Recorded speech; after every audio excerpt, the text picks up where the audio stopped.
یہ اس طرح کا تھا کہ کوئی چیز کسی پر بوجھ نہیں بنتی تھی، بلکہ جو دیکھتا جاتا تھا مدینے والے کا غلام بنتا جاتا تھا۔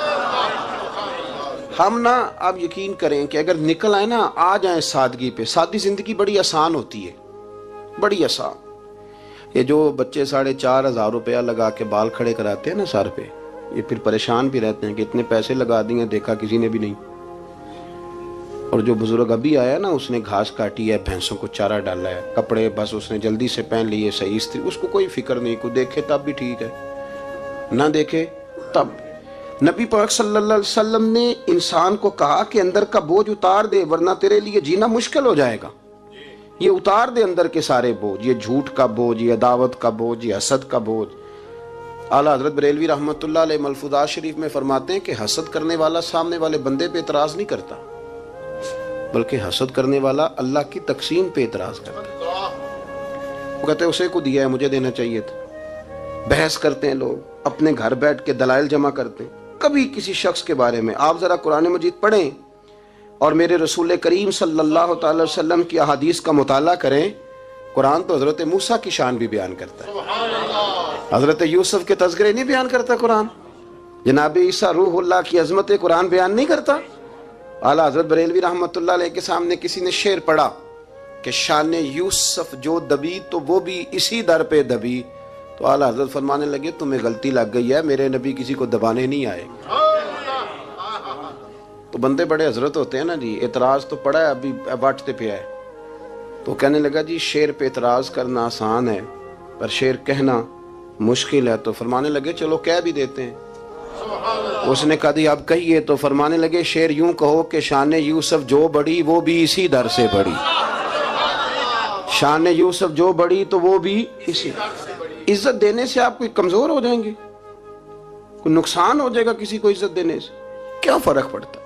لیکن آپ یقین کریں کہ وہ اتنی مصیبت بنی ہے عزت لینے کی، پروٹوکول لینے کی، اپنا آپ منوانے کی، اتنی زیادہ، بلکہ وہ لوگ جن کو بالکل اس چکر میں نہیں پڑنا چاہیے تھا، درویش لوگ، وزیروں کا بھی استقبال ہو رہا ہوتا ہے اور پیروں کا بھی استقبال ہو رہا ہوتا ہے۔ کوئی وزیر چڑھ جائے روڈ پہ تو رستہ غریب آدمی کو پھر بھی نہیں ملتا، تو کوئی تگڑا پیر چڑھ جائے تو پھر بھی نہیں رستہ ملتا۔ حالانکہ یہ درویش ہیں، یہ فقیر ہیں، یہ فقر کا درس دیتے ہیں، لیکن چاؤ ہی بڑا ہے۔ میرے رسول کریم صلی اللہ علیہ وسلم نے سادہ اور سمجھ والا اور عین طبیعت کے مطابق، جس میں کسی بندے کو کوئی مشکل نہ ہو۔ پتہ ہے میرے محبوب کا کمال یہ تھا کہ نبی کریم تک رسائی بڑی آسان تھی، ہر بندہ بڑی آسانی سے پہنچ جاتا، بڑی آسانی سے۔ بخاری میں بھی حدیث ہے، لیکن قاضی اعجاز رحمۃ اللہ تعالی علیہ نے بڑے پیار سے لکھی ہے اور انوکھا رنگ ان کی تحریر میں چھلکتا ہے۔ حضرت انس بن مالک رضی اللہ تعالیٰ عنہ فرماتے ہیں کہ ملک شام کا ایک شخص حضور کی بارگاہ میں حاضر ہوا اپنے بادشاہ کا کوئی پیغام لے کے۔ غریب آدمی نا ویسے ہی طبعاً ہی تھوڑا سا مایوس ہوتا ہے، ڈر رہا ہوتا ہے، وہ سہما ہوا ہوتا ہے، لیکن حالات کے سہمے ہوئے لوگوں کو بتا دو، حالات بدل جاتے ہیں، ایک جیسے نہیں رہتے۔ لیکن یہ بیچارے سہمے، یہ ہر جگہ ڈر رہے ہوتے ہیں، یہ آستانوں پہ بھی ڈر کے پیچھے بیٹھے ہوئے ہوتے ہیں، آستانوں پہ بھی پروٹوکول مل رہا ہوتا ہے جس کی جیب تگڑی ہوتی، تو ڈرتے ہیں یہ لوگ، اور ان پہ پریشر بڑھا دیا جاتا ہے، کچھ ایسے کام کیے جاتے ہیں جن سے ان کی دلوں پر بوجھ بھی رہتا ہے کہ نہیں یہاں بات کوئی نہیں کرنی۔ حضرت انس بن مالک رضی اللہ تعالیٰ عنہ فرماتے ہیں جب وہ آیا نا نبی کریم کی بارگاہ میں تو وہ کانپنے لگا، کوئی بات بھی نہیں ہوئی، کوئی ایسا مسئلہ بھی نہیں ہوا، لیکن وہ کانپنے لگا اور تھر تھر کانپنے لگا۔ تو اللہ کے رسول صلی اللہ علیہ وسلم نے اسے فرمایا کہ کیوں ڈرتے ہو، کیا بات؟ کہنے لگا میں مدینے کی جو ریاست ہے اس کے سربراہ کے پاس آیا ہوں، غریب آدمی ہوں، ڈر لگتا ہے کوئی ایسی بات نہ ہو جائے کہ آپ ناراض ہو جائیں۔ تو انہوں نے تو دیکھا تھا نا ان لوگوں کو کہ جو جانور کو مالک کی مرضی کے بغیر چھاؤں میں باندھ دیتے تھے تو مار پڑتی تھی، اتنا سیانہ ہو گیا تو مرضی کرے گا، مجھے ڈر لگ رہا ہے۔ حضرت انس بن مالک کہتے ہیں بات کہاں کی تھی، چلی کہاں گئی؟ اس نے کیا کہا اور پھر جواب میں میرے محبوب نے کیا فرمایا؟ آپ ذرا بات کا لیول دیکھیں اور حضور کی گفتگو کا سٹیٹس دیکھیں۔ یہ وہ لوگ، یہ وہ تربیت ہے جو لوگوں کے دلوں اور روحوں تک اترتی ہے۔ میرے نبی کریم صلی اللہ تعالی علیہ وسلم نے بات سنی تو حضور رو پڑے، اور اتنا روئے کہ گھٹنوں کے بل زمین پر بیٹھ گئے۔ جناب انس بن مالک فرماتے ہیں حضور فرمانے لگے نہ بھائی تو کسی بادشاہ کے پاس نہیں آیا، نہ تو کسی حکمران کے پاس نہیں آیا، تو اس بیٹے کے پاس آیا ہے جس کی ماں گوشت کے خشک ٹکڑے کھا کے بھی رات گزار لیا کرتی. میری ماں تو گوشت کے خشک ٹکڑے کھا کے رات گزار لیتی تھی. نہ تو کسی. حضرت انس بن مالک کہتے ہیں اس نے بات سنی تو وہ بھی رو پڑا, اور میں نے سنی تو میں بھی رو پڑا. دوستو, رسول کریم دیکھیں نا ہم لوگوں نے کس طرح کا لیول بنایا ہوا ہے. ابھی تک وہ جو دولت کا رٹا ہے تھوڑا بہت, وہ ابھی تک چلتا ہے. ابھی تک خاندان کے اندر کوئی بندہ امیر ہو جائے تو چودھری بھی وہی ہوتا ہے, سیانا بھی, میرا تو خیال ہے پیر بھی وہی ہوتا ہے. شرط یہ ہے کہ اس کے پاس پیسے ہونے چاہیے. وہی شیخ ہوتا ہے, سارا کچھ وہی ہوتا ہے. نبی پاک صلی اللہ علیہ وسلم نے ہمیں کہا کہ یہ تمہارے اندر کے بوجھ ہیں. ماہا کافی صدرک, گناہ جو ہوتا ہے یہ کھٹکتا ہے سینے میں, یہ بندے کو پریشان کرتا ہے, بندہ تکلیف میں ہوتا ہے کسی کو پتہ نہ چل جائے. ہم لوگوں نے آہستہ آہستہ کر کے نا احساسات کی دنیا چھوڑ دی ہے. ہمارا مزاج نہیں, چھوٹی چھوٹی باتیں ہوتی ہیں لیکن ہم توجہ نہیں نہ کرتے.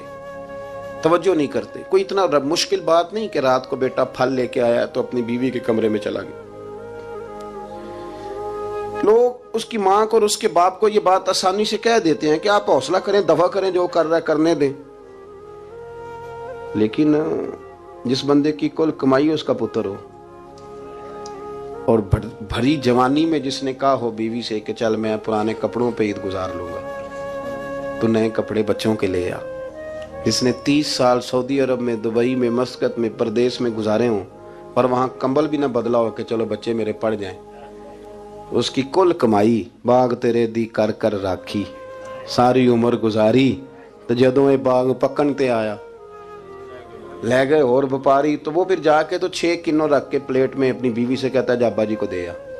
یہ کہنا آسان ہے باپ کو کہ تو صبر کر, حوصلہ کر, پر وہ باپ جب پیچھے پلٹ کے دیکھتا ہے تو کہتا ہے دنیا نے تو تجھے تحفہ دیا ہوگا, میں نے تو جوانی تجھے دے دی, خوشیاں ساری تیرے نام کر دی, اور تو میرے ساتھ یہ سلوک کرنے چلا.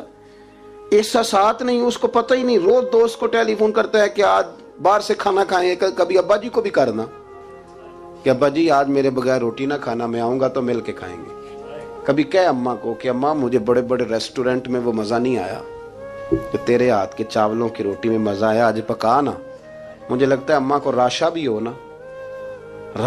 ہو تو پھر بھی وہ تیرے لیے محنت کرے گی. لیکن احساس ضروری ہے نا, وہ ہم پیدا نہیں کرتے, وہ ہماری توجہ نہیں جاتی. صاحب طبقات کہتے ہیں نبی کریم صلی اللہ تعالی علیہ وآلہ وسلم نے نا جب صحابہ کرام آئے تھے مکہ مکرمہ سے مدینہ طیبہ, تو آپ نے سن رکھا ہے کہ انصار مدینہ نے اپنی جائیدادیں بھی تقسیم کر کے آدھی آدھی مہاجرین کو دے دی تھی. تو ان میں ایک حضرت ام ایمن بھی تھی, نبی کریم کی رضائی والدہ ہیں. کہ حضرت عبداللہ رضی اللہ تعالیٰ عنہ جو سرکار کے والد گرامی, ان کی آزاد کردہ لونڈی حضرت سیدہ طیبہ طاہرہ جناب آمنہ رضی اللہ تعالیٰ عنہ کی بھی بڑی خدمت کی انہوں نے. ان کو بھی ایک باغ ملا ہوا تھا.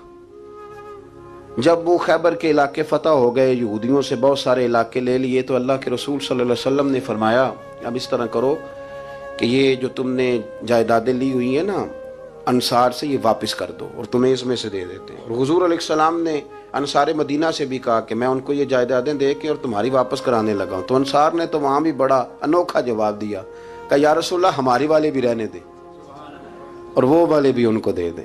وَيُؤْثِرُونَ عَلَىٰ أَنفُسِهِمْ وَلَوْ كَانَ بِهِمْ خَصَاصَةٌ, یہ بھی ان کے پاس رہنے دے. محبوب نے فرمایا نہیں, میرا فیصلہ یہی ہے. حضرت ام ایمن رضی اللہ تعالیٰ عنہ کے حصے میں ایک باغ آیا ہوا تھا, تو محبوب کریم سید عالم صلی اللہ علیہ وسلم نے کہا اماں جی آپ کو کوئی اور باغ دے دیتے ہیں, یہ والا باغ واپس کر دیں.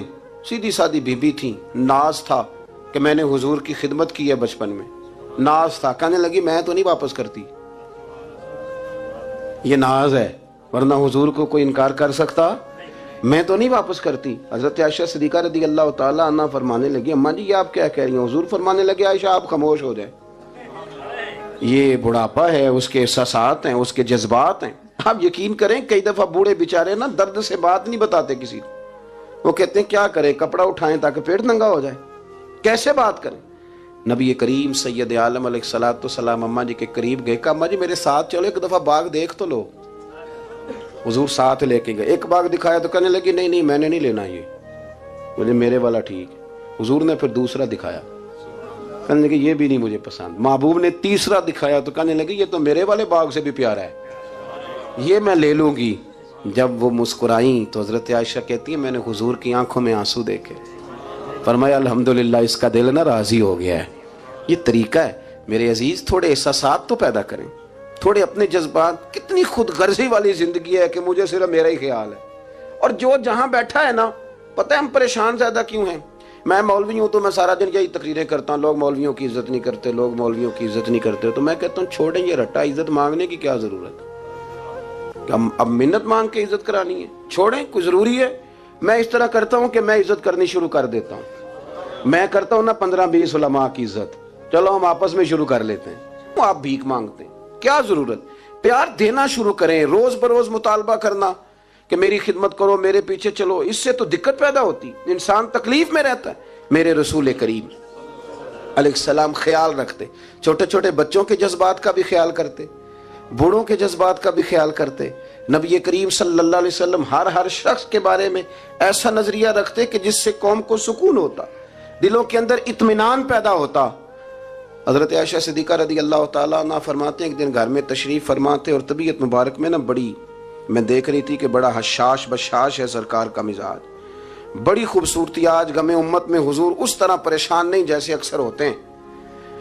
آپ فرماتی ہیں باتیں چل رہی تھی تو بیٹھے بیٹھے حضور فرمانے لگے کہ عائشہ میں تمہیں بتاؤں تم مجھ سے راضی کب ہوتی ہو اور ناراض کب ہوتی ہو؟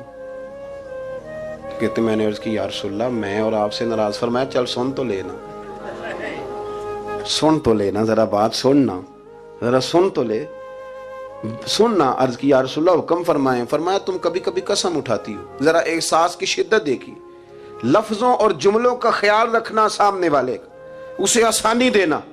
نبی کریم صلی اللہ، دیکھیں نا، میں نہیں پرواہ کرتا جی، اب بیویوں کی باتیں کون سنے، میں نہیں پرواہ کرتا جی فلانا تو ان پڑھ ہے، لیکن جو ہمیں حضور نے ذوق دیا جینے کا، جو تسلی دی ہمیں زندہ رہنے کے لیے، جو ہمیں کہا کہ یہ چیز تمہیں جوان کرے گی، ٹھنڈا رکھے گی، نبی کریم صلی اللہ تعالیٰ علیہ وآلہ وسلم فرمانے لگے عائشہ تم نا کبھی کبھی قسم اٹھاتی ہو؟ کہا یا رسول اللہ اٹھاتی ہوں۔ فرمایا جب تم تھوڑا بہت ناراض ہوتی ہو نا کہ کسی اور زوجہ کے پاس وقت زیادہ گزر گیا ہے، تو پھر تم پتہ کس طرح قسم اٹھاتی ہو؟ تم کہتی ہو مجھے ابراہیم علیہ السلام کے رب کی قسم، اور جب تم راضی ہوتی ہو تو کہتی ہو مجھے محمد مصطفیٰ کے رب کی قسم۔ اور مجھے پتہ ہے، جناب عائشہ کہتی ہے میں رو پڑی، میں نے کہا محبوبہ بات بالکل اسی طرح ہی ہے، لیکن قربان جاؤں یہاں تک خیال رکھتے ہیں آپ حضور، یہاں تک احساسات ہے، یہاں تک۔ فرمایا مجھے پتہ ہوتا ہے کب تمہارا جذبہ کیا ہے اور کب تمہارا رنگ کیا ہے۔ دوستو یہ چیزیں جب نکل جاتی ہیں نا مزاج سے پھر آسانی ہو جاتی ہے، لیکن وہ ہمارا اپنے آپ کو پسند کرنا، اپنی طبیعت پہ ناز کرنا، اپنے آپ کو دیکھتے رہنا اور اپنی تعمیر میں اتنا غرق ہونا کہ باقی ساری خوبصورتیوں سے بھول ہی جانا، صرف نظر ہی کر لینا۔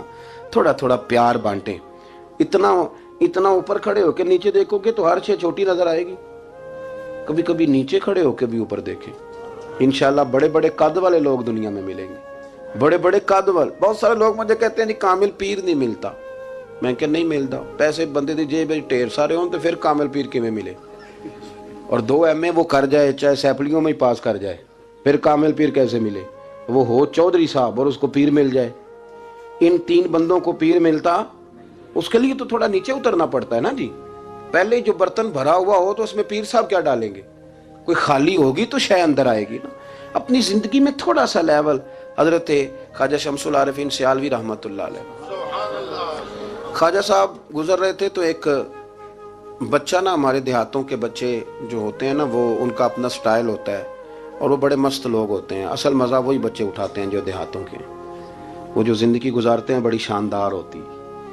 میں آپ کو تجربے کی روشنی میں کہہ رہا ہوں، میں نے دیہات بھی کھول کے دیکھے اور شہر بھی سارے دیکھے، اللہ ماشاء اللہ ڈھیر سارے شہر میں نے دیکھے، اور میں نے اس میں دیکھا ہے کہ زیادہ سکھی یہی بچے رہتے ہیں جو مٹی میں بھی کبھی کبھی دوڑتے ہیں، ہاں جو سن لیتے ہیں تھوڑی بہت۔ آپ یقین کریں کہ سارے گاؤں کے بوڑھے ہی دادا ہوتے تھے اور سارے ہی چاچے ہوتے تھے اور سارے ہی، اب تو رٹا بن گیا، اب تو مسئلہ خراب ہو گیا، عجیب سی الجھن لوگوں نے پیدا کر دی۔